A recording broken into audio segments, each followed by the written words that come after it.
या घडीची महत्त्वाची बातमी आहे। राष्ट्रवादीची आजची सुनावणी संपलेली आहे।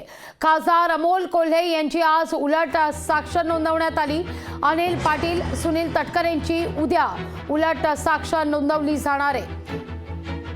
अधिक माहिती घेऊया आपले प्रतिनिधी चेतन ननावरे यांच्याकडून। चेतन, काय घडलंय चौथ्या दिवसातल्या राष्ट्रवादीच्या या सुनावणीत?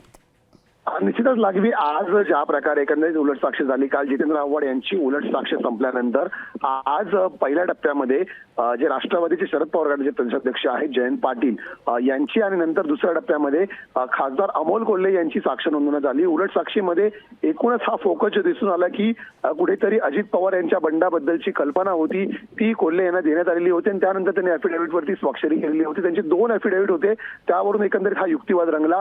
अमोल कोल्हे यांनी पहिलं जे प्रतिज्ञापत्र सादर केलेलं होतं त्याला एक कॉन्ट्राडिक्टरी म्हणजे विरोधाभास दर्शवणारं दुसरं प्रतिज्ञापत्र सादर केलं।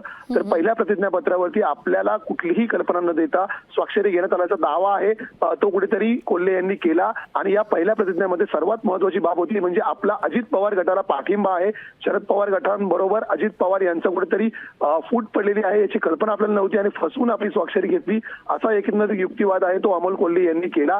मात्र दुसरीकडे जयंत पाटील यांची जी दिवसभर साक्ष चालली त्यामध्ये मात्र कुठेतरी जयंत पाटील यांची प्रदेशाध्यक्षपदी झालेली निवड ही वैध नाहीये असा एकंदरीत रंगवण्याचा प्रयत्न होता तो अजित पवार गटाचा दिसून आला। त्यामुळे या दोन्ही उलट साक्षी दरम्यान कुठेतरी शरद पवार गट हा कुठेतरी वैध नाहीये हाच दाखवण्याचा अजित पवार गटाच्या वकिलांचा प्रयत्न होता। आता उद्या एकंदरीत जे अजित पवार गटाचे प्रतोद आहेत अनिल पाटील यांची उलट साक्ष घेतली जाणार आहे आणि त्यानंतर सुनील तटकर जे नवे प्रदेशाध्यक्ष आहेत अजित पवार गटाचे त्यांची उलट साक्ष होणार आहे। त्यामुळे आता उद्या शरद पवार गटाचे वकील नेमकं कशा प्रकारे उलट साक्ष घेतात आणि अजित पवार गटाचा दावा कशा प्रकारे खोडून काढतात याकडे सर्वांचं लक्ष असेल। उद्या एकंदरीत उलट साक्ष संपवण्याचा प्रयत्न विधानसभा अध्यक्ष करतील, अन्यथा 26 जानेवारीला सुट्टीच्या दिवशी ही उलट साक्ष घेण्याचा प्रयत्न होऊ शकतो। लागली चेतन, धन्यवाद तुम्ही दिलेल्या माहिती करता।